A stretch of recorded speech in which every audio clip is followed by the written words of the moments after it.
வெண்பருத்தி நூலெடுத்து வாய் வெடிச்ச பூவெடுத்து நான் அணிஞ்சிட தொடுத்து வச்ச நடினமான மாலை இது.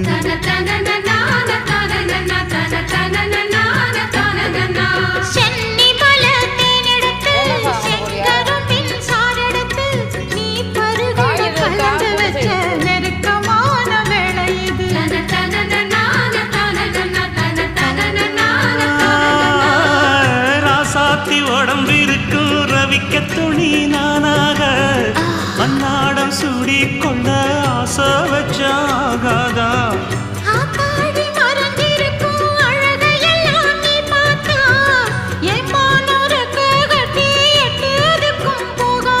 அடிச்சி சக்கரையே எட்டி நீயும் நிக்கிறியே நான் ஏங்கி ஏங்கி பார்க்கிறப்போ ராங்கி